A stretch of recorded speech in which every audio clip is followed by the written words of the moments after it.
Oke, kita akan bahas lagi WiFi Coin dengan pertanyaan yang sering sekali ditanyakan oleh teman-teman di channel YouTube saya. Kita akan coba.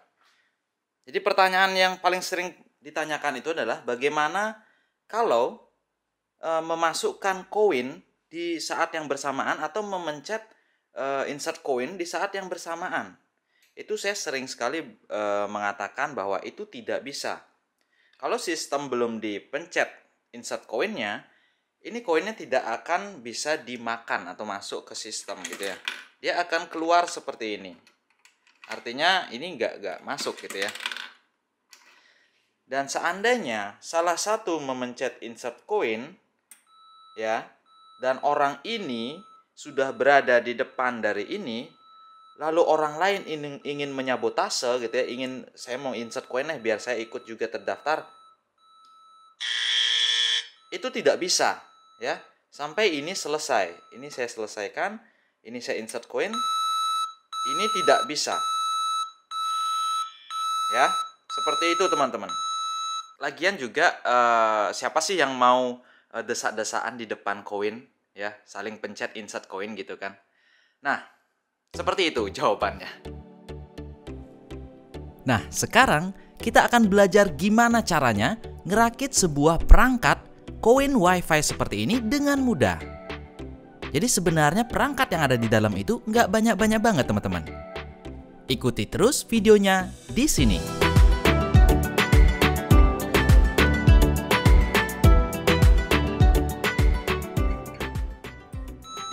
Tapi sebelumnya saya ingin nunjukin dulu bahwa di video sebelumnya internet speed yang saya tawarkan di sini saya limit menjadi 1 Mbps. Dan itu cukup untuk membuka YouTube tanpa buffering. Kita akan coba di sini.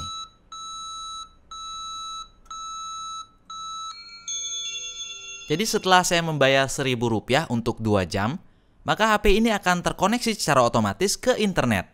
Dan kita akan langsung aja tes di YouTube untuk memplay video apakah kuat 1 Mbps untuk memutar video Full HD. Teman-teman juga sebenarnya bisa mengubah limit speed dari internet yang teman-teman tawarkan, nggak cuma 1 Mbps, 10 Mbps, bahkan kalau teman-teman ingin tanpa dibatasi speednya pun ini juga masih bisa. Kita akan coba rubah resolusinya ke Full HD 1080p. Kita akan tunggu. Ternyata Full HD masih lancar tanpa buffering teman-teman. Nah, untuk bisa membuat sistem koin WiFi seperti tadi, apa aja sih yang diperlukan? Jadi sebenarnya simple banget. Teman-teman harus membeli sebuah Raspberry Pi seperti ini ya. Ini sebenarnya sudah saya jelasin di video yang sebelumnya ya. Ini saya dapatkan itu seharga 150.000 bekas. Kalau teman-teman beli baru itu mungkin harganya sekitar 500 sampai 600.000. Ya, ini cukup mahal memang sih, karena ini adalah sebuah komputer mini yang sebenarnya teman-teman bisa pakai ini sebagaimana komputer pada umumnya. Cuman ini memiliki spek yang agak rendah. Tapi ini memiliki internal WiFi yang tentunya ini menguntungkan teman-teman dalam membuat sistem koin WiFi. Tidak perlu ada akses point lagi gitu ya, kecuali teman-teman ingin menambahkan akses point eksternal. Ini bukan internal, eksternal gitu ya. Nah, kalau komputer memerlukan hard disk untuk menjalankan sistem operasi, di sini Raspberry Pi memerlukan memori untuk bisa menanamkan sistem operasinya. Di sini kita bisa pasangkan memori dengan kapasitas yang besar ataupun yang kecil. Tapi untuk koin WiFi, untuk sistem operasi koin WiFi itu mungkin diperlukan cuma 4 GB saja. Jadi kalau pasang yang besar-besar yang mahal mungkin agak mubazir gitu ya. Selain itu, teman-teman juga harus membeli koin acceptor namanya. Jadi koin acceptor ini kalau saya lihat di online itu harganya sekitar 150.000, bahkan ada yang 500 ribuan. Juga teman-teman ada yang menanyakan bisa nggak uang kertas? Bisa. Jadi itu bill acceptor namanya. Kalau saya lihat sih harganya 3 jutaan, 4 jutaan ya. Cukup mahal.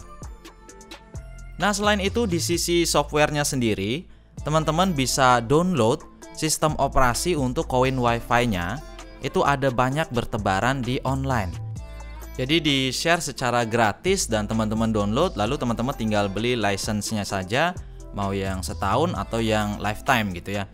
Di sini saya menggunakan Adobe Wi-Fi ya, Adobe Wi-Fi, Adobe Soft namanya ya. Kalau teman-teman searching di Google, itu ada banyak sekali sistem operasi seperti Piso Wi-Fi gitu ya, Adobe Soft gitu ya. Ada banyak sebenarnya.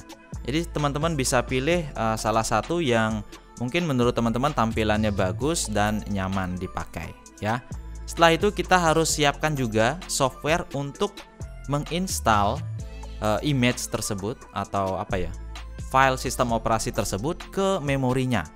Jadi di sini menggunakan Balena Etcher. Silahkan di-download dan ini kita gunakan untuk mengupload sistem operasinya. Jadi caranya adalah kita tinggal buka saja file image gitu ya, yang sudah kita download, kapasitasnya sekitar 3 GB. Di sini kita open dulu. Lalu setelah itu kita akan pilih mau di-upload di mana dia. Nah, di sini kebetulan kita menggunakan memori yang 4 GB saja biar ngepres gitu ya. Karena tidak mungkin akan berkembang kapasitasnya. Lalu kita tinggal klik tombol flash. Nah, setelah selesai nanti memflash file sistem operasi ini gitu ya, kita tinggal masang aja memori yang sudah di flash ini ke Raspberry Pi-nya tanpa harus melakukan apapun, tanpa harus menginstal Microsoft Office atau segala macam ya. Kita langsung pasang dan nyalakan saja. Bahkan kita tidak perlu menyalakan komputer atau menyalakan monitor maksudnya ya. Jadi kita nggak usah menghubungkan Raspberry Pi ini ke monitor, walaupun di sini ada port HDMI-nya. Kita cuma perlu memasangkan kabel LAN yang sudah ada internetnya. Di sini kebetulan saya belum menyeting internetnya untuk Raspberry Pi ini, tapi kita akan coba saja untuk mengkonfigurasinya. Dan Raspberry Pi ini dinyalakan dengan menggunakan tegangan 5 volt. Kalian bisa menggunakan charger HP ataupun power supply 5 volt. Setelah dinyalakan beberapa saat, kalian cek deh di HP-nya. Lalu scan Wi-Fi, maka ada access point bernama sama dengan sistem operasi yang teman-teman gunakan. Di sini saya gunakan Adobe Soft, maka access point-nya akan muncul Adobe Soft. Apakah ini bisa diganti? Bisa teman-teman. Nanti kita akan setting. Jadi setelah terkoneksi, teman-teman langsung aja, ini karena nggak ada internet ya, dia nggak bisa langsung keluar tampilan seperti ini, tapi kita bisa masuk manual dengan mengetik IP-nya. Seperti ini tampilan utamanya. Lalu untuk mengubah, kalian bisa ketikkan IP-nya, lalu diikuti dengan /admin. Maka kita akan masuk ke backend dari website tersebut, atau ke bagian administrasinya gitulah sistemnya. Jadi di sini kita ketikkan admin. Untuk username dan password ini juga admin. Dan setelah masuk, teman-teman bisa atur semuanya sebebas-bebasnya, dari tampilan portal web untuk loginnya, terus untuk kecepatan internet bagi usernya. Bahkan kita juga bisa membuatkan voucher yang nanti bisa kita print dan kita jual. Jadi orang nggak usah masukin koin lagi, tinggal akses SSID-nya atau hotspotnya, masukkan voucher, kode voucher yang kita jual, dia sudah bisa mengakses internet. Itu kalau orang-orang yang kesulitan dengan mencari koin gitu ya, kan banyak banget. Susah nih cari koin pakai uang kertas aja gitu. Kita tenang, kita bisa buat voucher juga di sini. Nah, ini juga kita bisa mengganti gambar dari jendela loginnya, tulisannya, ada banyak banget. Bahkan seperti tadi ya, nama Wi-Fi-nya bisa kita ubah juga. Nah, itu banyak banget fitur-fitur yang bisa kita ubah dari tampilan awalnya. Seperti itu ya. Lalu mungkin teman-teman pasti bingung gimana caranya nyambung dari Raspberry Pi-nya ke coin acceptor-nya atau ke sensor koinnya. Apakah susah? Nggak susah teman-teman.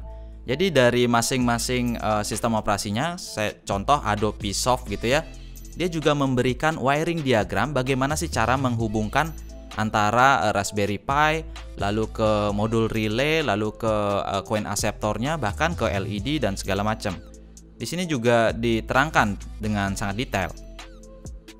Jadi hanya memerlukan beberapa kabel saja, seperti yang teman-teman lihat di video, kita sudah bisa menghubungkan Raspberry Pi ke coin acceptor-nya. Di sini karena menggunakan dua adaptor, saya lebih memilih menggunakan step down 5 volt agar inputannya menjadi 12 volt, tapi tetap bisa menghasilkan tegangan 5 volt untuk Raspberry Pi dan juga access point yang saya gunakan. Lalu untuk access point eksternal saya menggunakan PoE ya, TP-Link yang saya suntikkan tegangan 12 volt tadi. Nah, seperti itu teman-teman cara saya merakit WiFi koin seperti ini. Gimana menurut teman-teman? Gampang kan caranya? Kalau teman-teman suka dengan informasi yang saya bagikan ini, silahkan klik tombol like atau mungkin share ke teman-teman biar teman-teman lain mengetahui informasi yang penting ini. Oke, saya Dwi Arsana, terima kasih sudah menonton. Sampai jumpa di video selanjutnya.